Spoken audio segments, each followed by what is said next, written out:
security. So new sheriff in protect information the open section.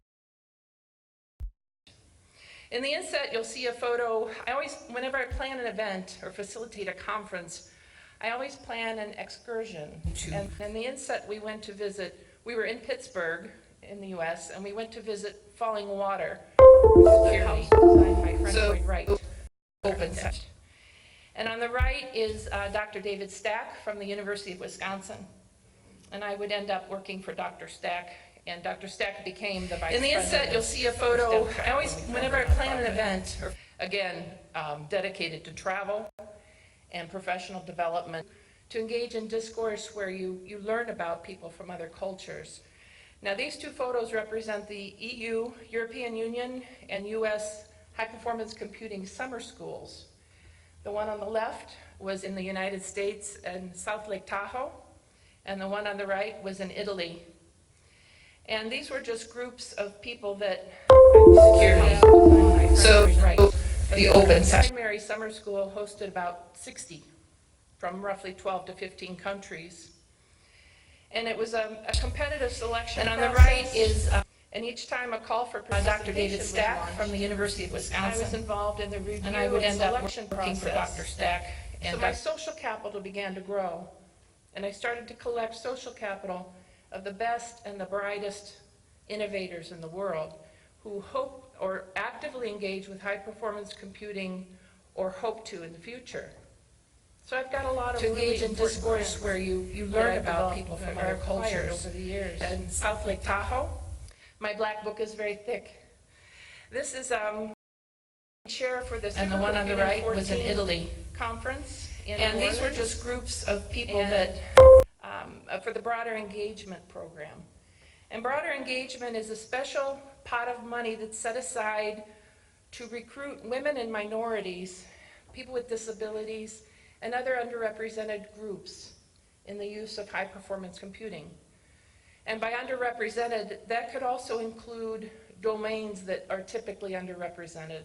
For example, the social sciences or arts and humanities.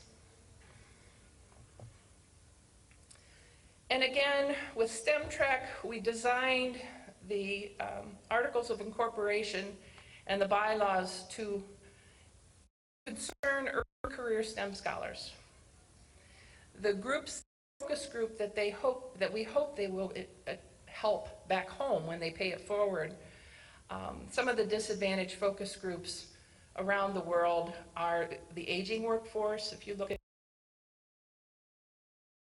retirement in some countries, it's now well into the 70s because there just isn't money. They haven't set aside enough to retire. Veterans, people who've engaged in military service throughout their career, are often unprepared for the workforce or retirement. People with disabilities.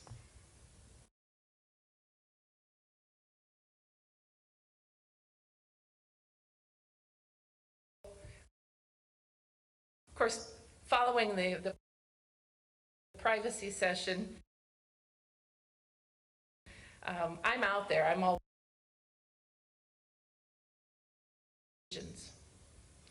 we decided we wouldn't compete for federal funds because there were already a number of entities competing for the limited federal resources. Facilitate a conference.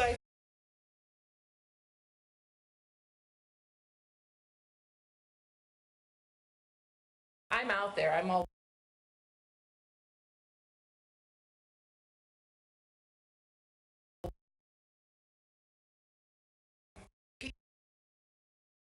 to 34, and that demographic is a very important demographic for many reasons.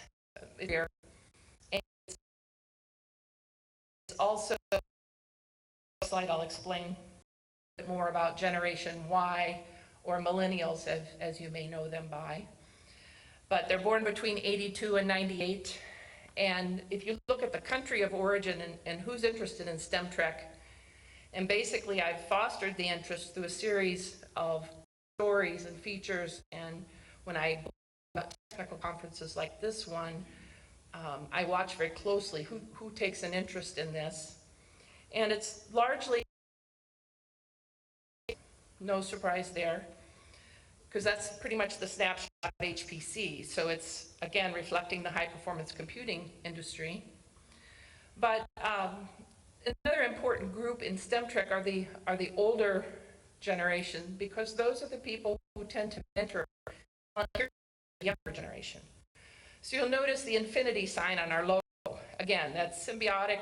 We've got the high-tech people helping the low-tech people at home. We've got the elder generation helping the early career